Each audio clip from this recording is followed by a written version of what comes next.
Salut tout le monde, j'espère que vous allez bien. Moi, ça va super bien. Alors, on se retrouve pour une nouvelle vidéo. Et cette vidéo, ça sera une nouvelle série. Alors, cette série, ça sera comment faire des bons villages pour chacun des HDV. Alors, je vais vous montrer des screenshots des villages des HDV. Et je vais vous parler un peu d'eux. Et après, par exemple, si vous êtes HDV 1, comme là, vous pouvez voir le village, vous pouvez refaire le village pour avoir un bon village. Alors, on va commencer de suite. Alors, là, l'HDV 1. Alors, l'HDV est au centre et protégé par les deux canons. Alors, c'est ça qui est bien. Et aussi, les deux réserves sont très bien protégées par les canons. Alors, c'est un petit village, HDV 1. Il n'y a pas grand chose pour l'HDV 1. Alors, maintenant, on va passer à l'HDV 2.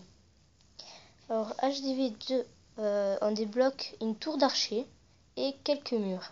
Alors, comme vous le voyez et c'est écrit, l'HDV est au centre et protégé par des remparts.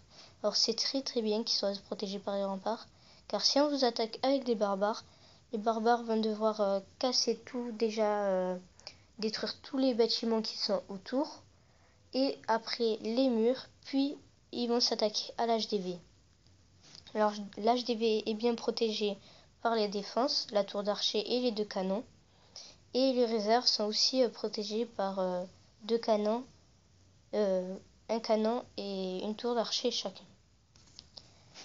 HDV 3. Alors l'HDV 3, on débloque le mortier. Le mortier qui a une très grande portée et qui fait beaucoup de dégâts. Alors le mortier il est pas au centre, mais il couvre une bonne partie de la base. L'HDV est au milieu et les réserves sont à l'intérieur des remparts. Alors le seul truc que je trouve qui est pas bien dans ce village, c'est que les défenses sont pas très bien espacées. Alors moi je vous conseille de échanger la réserve d'or avec le canon et ce canon là avec la réserve d'élixir. Excusez-moi. Comme ça au moins les défenses seront bien espacées. Alors, on passe à l'HDV 4.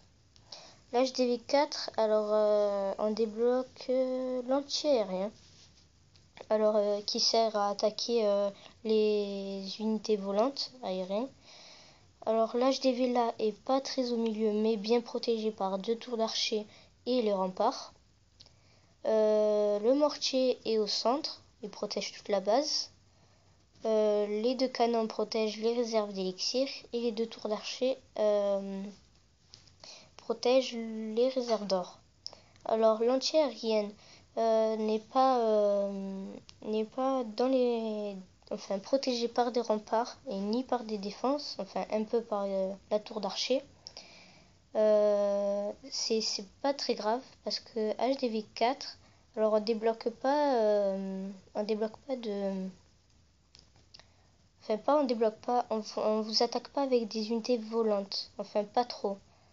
Alors ça sert presque à rien de le mettre dans les remparts. Alors si vous voulez le mettre dans les remparts, je vous conseille d'enlever l'HDV et mettre l'anti-aérienne à la place. Ou sinon vous enlevez un canon ou une tour d'archer, vous le mettez à la place. Après vous faites comme vous voulez. On passe au dernier HDV, l'HDV 5. Alors l'HDV 5, on débloque la tour de sorcier qui fait beaucoup de dégâts aussi. Alors là l'HDV est au milieu encore. L'anti-aérienne est assez bien protégée et couvre une bonne partie de la base. Le mortier pareil est très bien protégé, couvre une bonne partie de la base. La tour de sorcier est juste en face du mortier qui protège beaucoup de défense et un peu l'HDV. Les réserves sont très bien protégées par les défenses et tout ça c'est entouré de murailles. Alors c'est la fin de cette vidéo.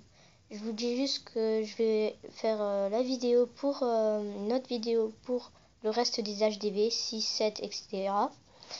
Et si vous avez des questions, n'hésitez pas à me les poser dans les commentaires. Et je vous dis likez la vidéo et abonnez-vous. Ciao tout le monde.